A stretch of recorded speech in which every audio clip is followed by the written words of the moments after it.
Okay. Up to last class, I have completed the balancing of several masses in the same plane.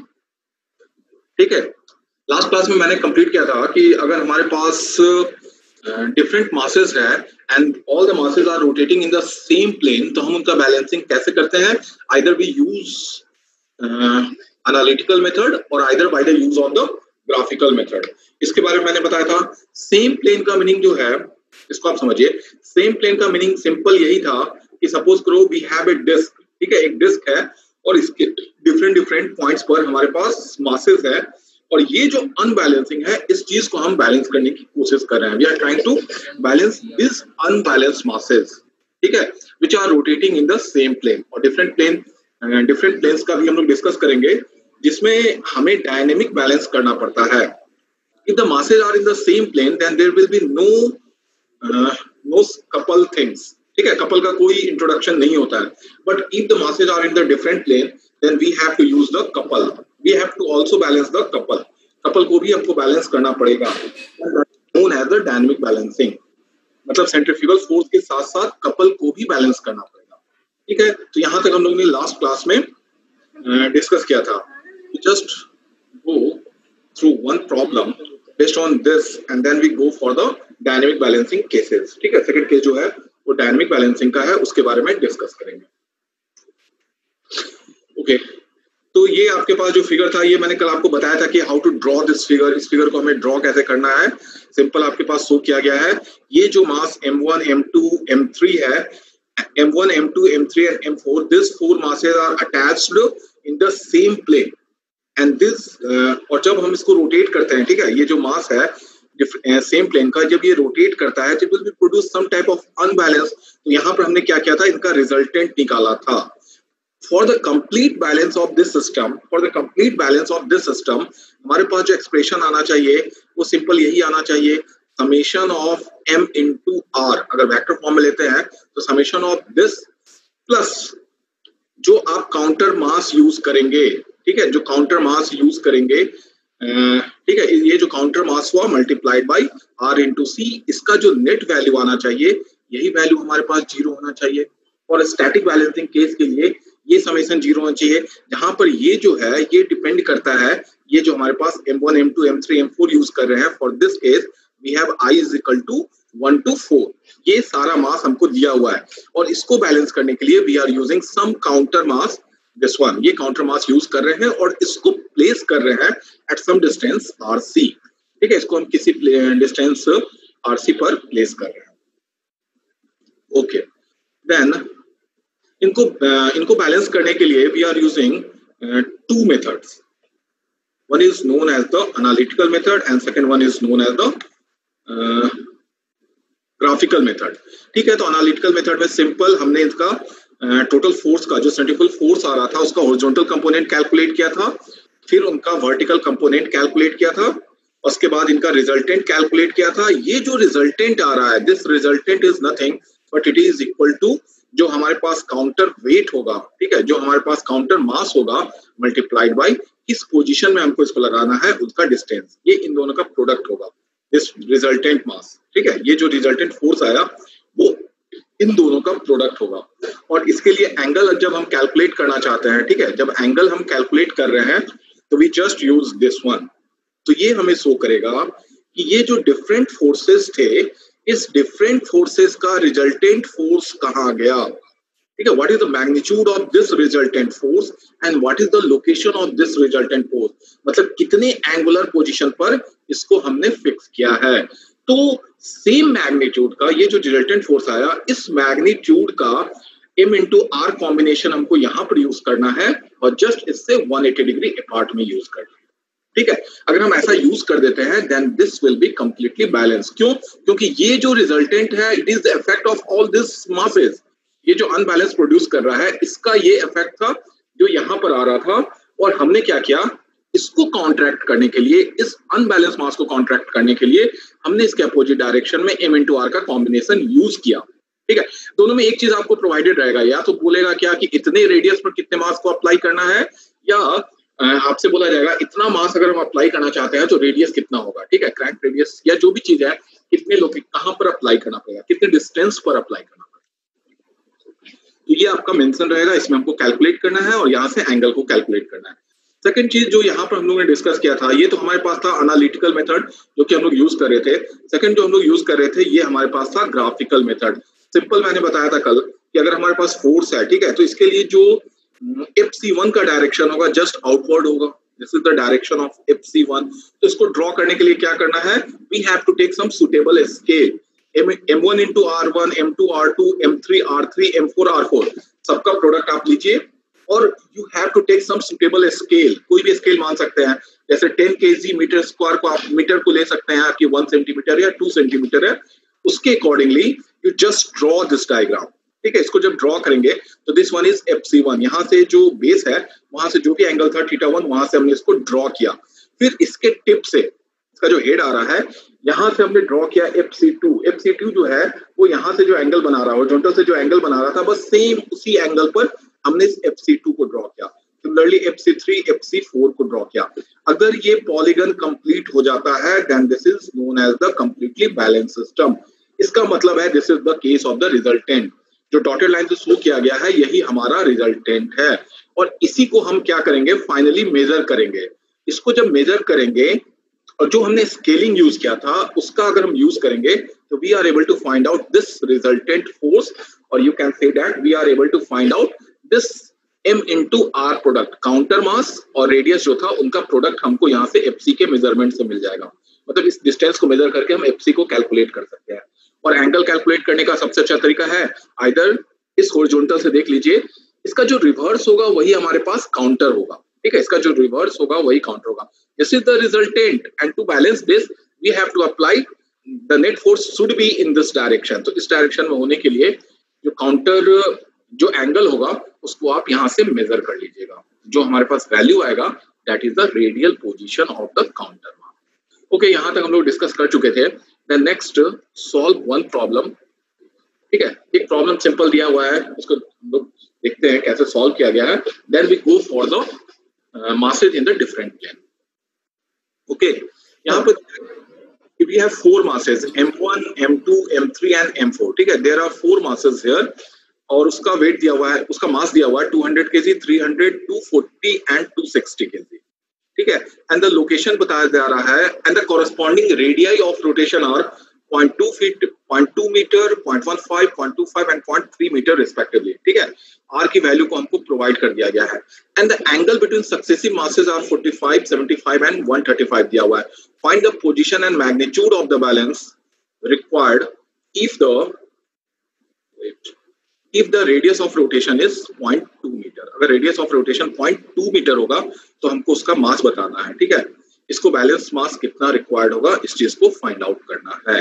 तो simple है, जैसे मैंने आपको बताया था कि अगर हमको काउंटर मास को कैलकुलेट करना है तो हमें क्या करना पड़ेगा, we have to just apply this one, summation of net force should be 0। अगर हम मानते हैं क्या कि काउंटर मास की वैल्यू सपोज क्या कि MC है, ठीक है, ये जो हमारे पास काउंटर मास है इसको अप्लाई करना है at a radial position of 0.2 metre, तो समेशन ऑफ नेट फोर्स, जो नेट फोर्स की वैल्यू होगी वो हमारे लिए 0 होगी, जो हम लिखते हैं MI इंटू ये जो लिखते हैं RI, ठीक है, इन द वेक्टर फॉर्म में लिखते हैं, जहां I की वैल्यू इस केस के लिए 1 2 3 4 है, 1 2 3 है, 3 मासेस है और 4 मासेस 1 2 3 एंड 4 मासेस है। तो I equal to 1 to 4 plus जो काउंटर मास आ रहा है मल्टीप्लाइड बाय इसका रेडियस हमको दिया हुआ है, इन दोनों का नेट प्रोडक्ट जो होना चाहिए, नेट समेशन जो शुड बी 0। अगर ये इतना आ रहा है then we are able to find out the counter mass. Similarly उन्होंने भी यही चीज अप्लाई किया है। अच्छा, यहाँ जो मासेस एंगल दिया हुआ है that is between the successive mass के बीच का एंगल दिया हुआ है 45, 75 एंड 135, ठीक है। Let's draw the diagram. अच्छा, इसमें मास ये नहीं बता रहा है कि फर्स्ट मास कितने पर है, ये सिंपल बोल रहा है क्या कि जो हमारा सक्सेसिव मास के बीच का एंगल है वो 45, फिर 2 to 3 के बीच का एंगल है वो 75 और 3 to 4 के बीच का एंगल है वो 135 है, ठीक है। तो हम इसको ड्रॉ कर सकते हैं। सबसे पहले इसको रेफरेंस लाइन ले लिया, जो 200 kg है ये रेफरेंस लाइन पर है, इससे 45 डिग्री पर ये 300 kg का मास को हमने अटैच किया, ठीक है। ये रेडियस आपको दिया हुआ है, उसके अकॉर्डिंगली आप इसके लेंथ को बना सकते हैं, ठीक है। जस्ट एक एज ए कंपेरेटिव एनालिसिस में आपको शो करना है, ठीक है। अगर ये 0.2 मीटर है, इसका कितना 0.15 मीटर है, तो उससे थोड़ा सा स्मॉल कर दीजिए। फिर यहाँ से 75 डिग्री दिया हुआ, तो ये 45 प्लस 75 मतलब ये जो एंगल होगा ये 120 डिग्री पर, 120 डिग्री पर 240 केजी है। देन 120 प्लस 135 255 पर हमारा 260 केजी है। सिंपल। तो हमने क्या किया, फोर्स का कंपोनेंट निकाला। अगर हम एनालिटिकली सॉल्व करते हैं तो इतना इंटू साइन थीटा का कंपोनेंट निकालते हैं, कॉस थीटा कंपोनेंट निकालते हैं, रिजल्टेंट को निकालते हैं, और उसके बाद टैन थीटा को निकालते हैं कि हमारा रिजल्टेंट जो होगा वो कहाँ पर आएगा। और जब ये चीज कैलकुलेट हो जाता है तो हम क्या यूज करेंगे, जो हमारे पास रिजल्टेंट आएगा, सपोज हमने रिजल्टेंट कैलकुलेट किया, वो जो रिजल्टेंट होगा it is nothing but equal to the counter mass multiplied by radius of counter mass. और ये रेडियस हमें अप्लाई करना है कहाँ पर, 0.2 पर अप्लाई करना है। तो we are able to find out this counter mass, ठीक है। ये जो काउंटर मास अननोन है इसको हम फाइंड आउट कर लेंगे यहाँ से। और अगर इसको ग्राफिकली सॉल्व करना, ठीक है। अच्छा, इसी में अगर हमको एंगल कैलकुलेट करना होगा तो हम एंगल कैलकुलेट करने के लिए क्या यूज करेंगे, we will use tan theta, जो हम यूज करेंगे that is vertical component divide by horizontal component, ठीक है। तो यहाँ से एंगल पता चल जाएगा। तो ये रिजल्टेंट का एंगल है, इसमें 180 डिग्री को आप ऐड कर देंगे तो वो उसके काउंटर का आ जाएगा, ठीक है। तो ये तो हमारे पास एनालिटिकल मेथड है, इसमें मुझे नहीं लगता किसी को कंफ्यूजन होगा, ठीक है। तो जस्ट सी द सॉल्यूशन। ये आपके पास गिवन है, दिस डाटाज आर गिवन, ठीक है। सबके बीच का सक्सेसिव एंगल दिया हुआ, तो पहले को इन्होंने बेस लाइन मान लिया, रेफरेंस में 0 पे है, बाकी सारा एंगल आपको दिया हुआ है। You just calculate this product M1 into R1 के प्रोडक्ट को हमने सिंपल कैलकुलेट किया। Then we have just calculated this horizontal component, we have calculated this vertical component, then we have calculated this resultant value। ये resultant आ गया, resultant के बाद हमने use कर दिया this one को, ठीक है। और जब इसको यूज कर दिए तो हम tan थीटा को भी कैलकुलेट कर दिए। tan थीटा जो आया वो रिजल्टेंट का आया, मतलब रिजल्टेंट जो होगा, यहाँ पर डायग्राम देखिए, जो रिजल्टेंट बता रहा है उसका मास 116 केजी आएगा, ठीक है, 116 केजी। और यहाँ से जो एंगल आ रहा है वो आ रहा है 21.48 डिग्री, मतलब यहाँ पर जो रिजल्टेंट है समथिंग दिस वन, ये जो एंगल है ना, यही तो 21 डिग्री का होगा। तो हमें क्या करना है, इसके अपोजिट डायरेक्शन में अप्लाई करना है। तो अपोजिट डायरेक्शन में अप्लाई करेंगे, जस्ट इसके 180 डिग्री अपोजिट, तो 180 डिग्री अपोजिट करेंगे तो ये 21 था, उसमें 180 डिग्री को ऐड कर दिए तो this one comes to this one, ठीक है। इस एनालिटिकल मेथड में किसी को डाउट है? ये जो एनालिटिकल मेथड मैंने बताया इसमें किसी को डाउट है? आप ये सब कुछ नहीं है, फोर्स का बस कैलकुलेशन किया गया है, ठीक है, रिजल्टेंट कैलकुलेट किया गया, एंगल कैलकुलेट किया गया। मुझे नहीं लगता इसमें किसी को डाउट होना चाहिए, बट स्टिल अगर किसी को डाउट है तो आप पूछ सकते हैं। नहीं है, then we go for the no sir, no doubt, okay. Then we go for this graphical method, ठीक है। थोड़ा सा ग्राफिकल मेथड को देखिए। ग्राफिकल मेथड में क्या करना है, सिंपल हमें करना क्या है, we have to calculate this, ये जो M1 R1 M2 R2 M3 R4 जो कैलकुलेट किया, इसके वैल्यूज को कैलकुलेट कर लीजिए।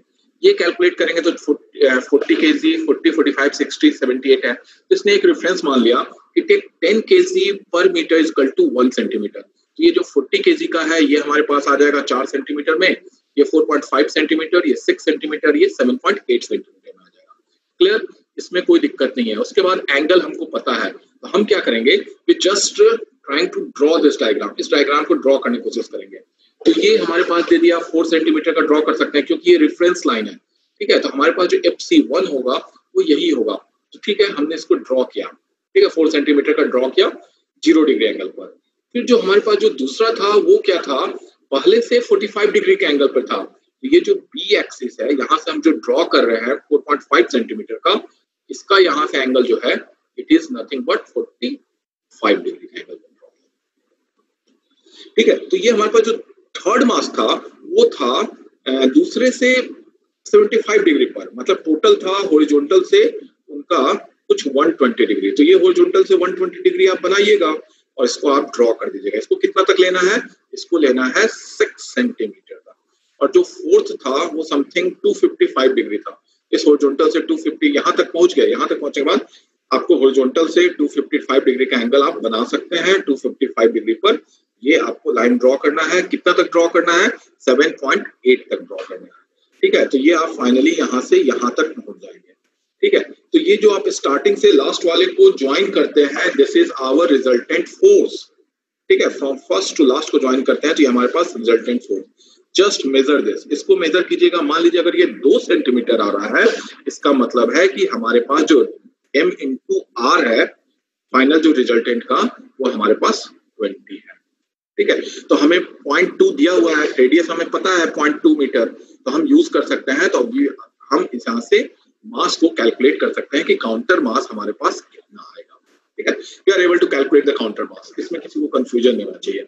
और एंगल के लिए कुछ नहीं करना है, अगर ये रिजल्टेंट है तो इसका जो अपोजिट होगा वही हमारे पास क्या होगा, काउंटर मास होगा। ठीक है, इसको मेजर कर लीजिए, यहाँ से आप मेजर कर दीजिएगा, जो भी एंगल की वैल्यू आएगी वही हमारा पोजीशन होगा इस पार्टिकुलर काउंटर मास को अप्लाई करने का।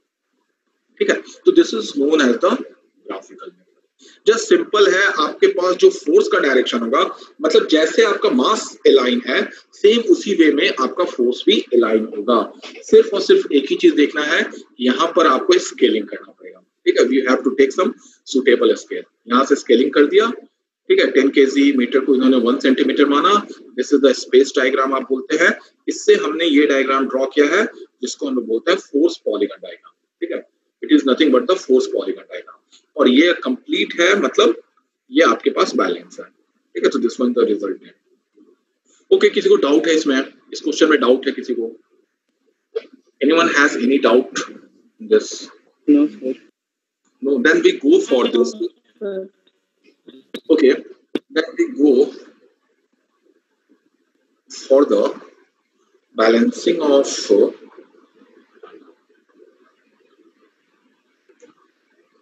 okay, अब हम देखेंगे क्या कि अगर हमारे पास जो मासेस हैं वो अगर डिफरेंट प्लेन में रहेगा तो उसका बैलेंसिंग हम कैसे करते हैं। ठीक है, अभी तक तो सिर्फ और सिर्फ फोर्स को बैलेंस करना था, अभी तक तो सिर्फ और सिर्फ हमें फोर्स को बैलेंस करना था, बट अब क्या है, अब हमें बैलेंस करना पड़ेगा, उसके कपल को भी बैलेंस करना पड़ेगा। Couple is also introduce this things.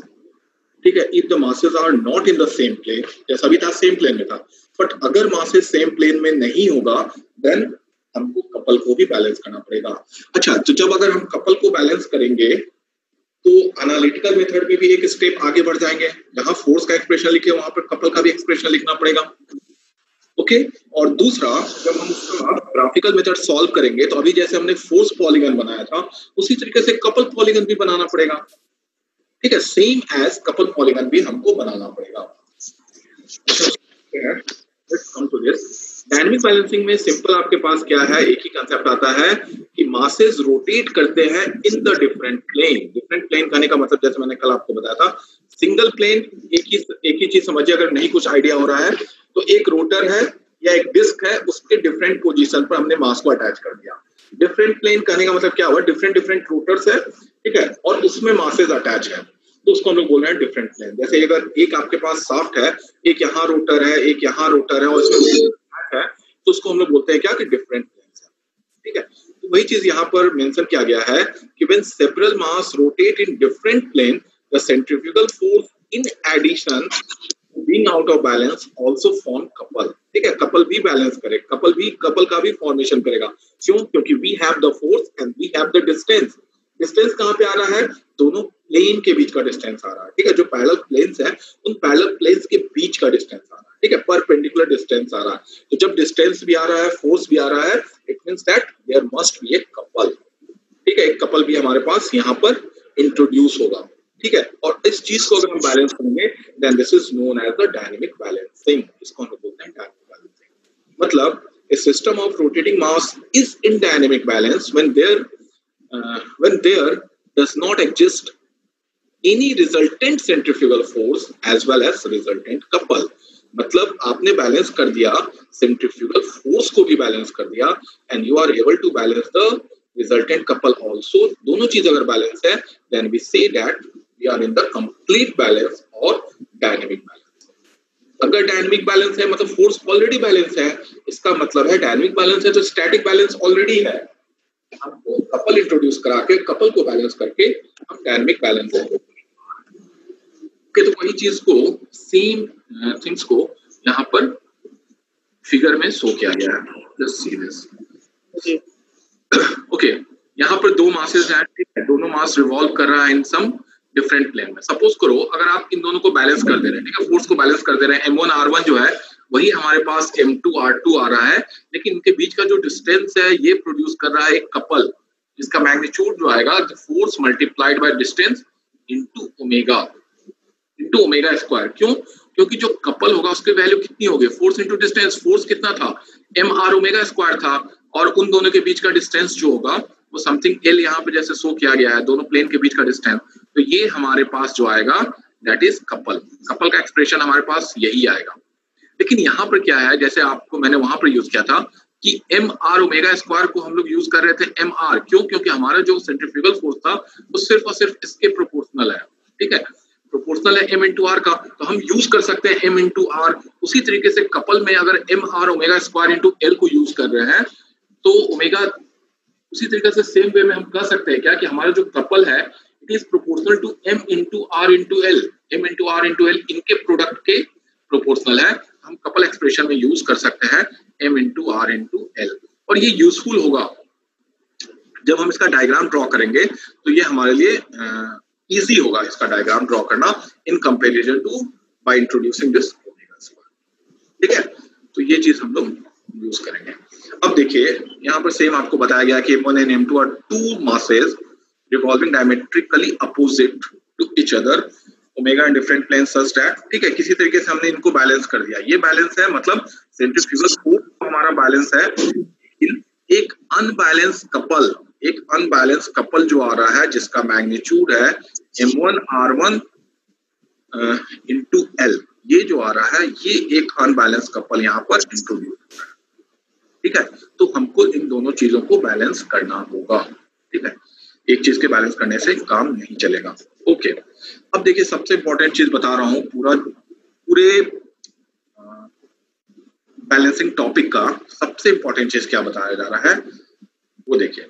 अब देखिए अगर मासेस आपके पास डिफरेंट प्लेन्स में है तो उसको बैलेंस करने के लिए हम क्या करते हैं, हम एज्यूम करते हैं कि हमने मास को ट्रांसफर किया है सम अदर प्लेन में, ठीक है।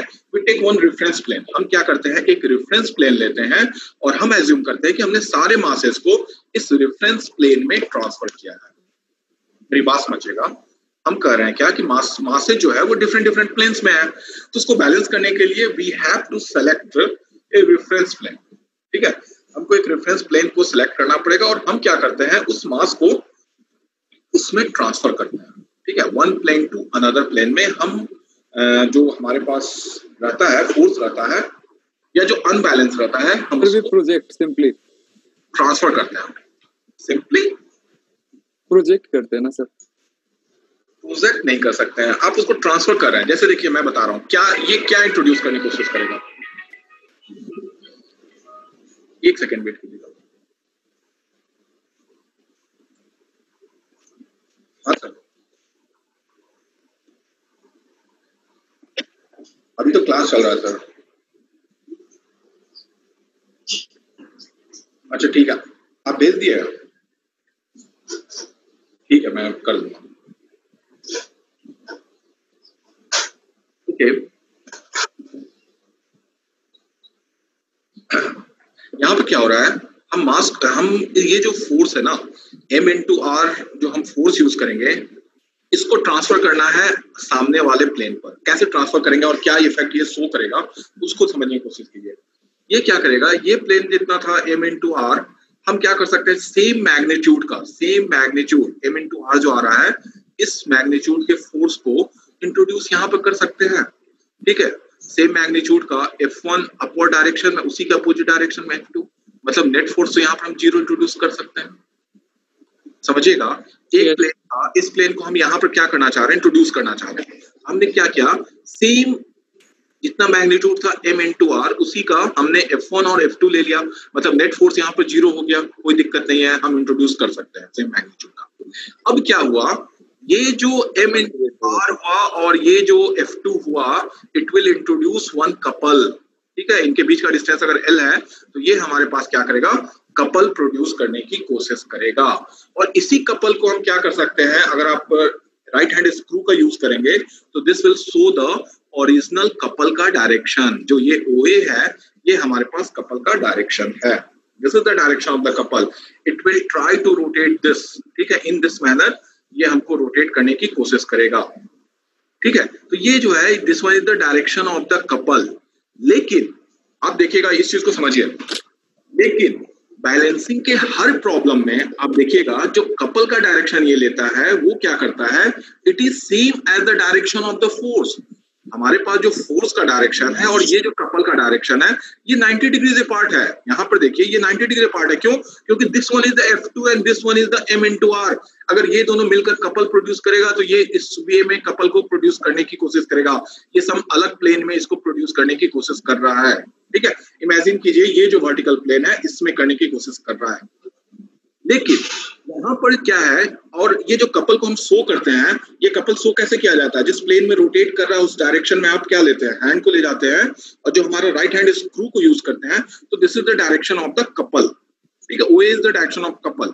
लेकिन हर प्रॉब्लम में आप देखिएगा कि जब कपल को बनाया जाता है वो is the same as in the direction of the force. क्यों? क्योंकि यहाँ पर एक कन्वेंशन यूज किया जाता है कि जो भी कपल का डायरेक्शन है उसको 90 डिग्रीज टर्न कीजिए in the direction of the force. So यहाँ पर देखिए हम मेंशन किए हैं क्या, original couple vector is this one. ये जो कपल वेक्टर है ये हमारे पास ओरिजिनल कपल वेक्टर है। बट हम इसको क्या करते हैं, इमेजिन करते हैं कि we have turned it through 90 degree in the direction of force. We have turned it through 90 degree in the direction of the force. और जब हम इसको, ये जो OA था इसको 90 डिग्री टर्न करेंगे तो it is in the same direction of F1। जो F1 है उसी डायरेक्शन में ये आ जाएगा।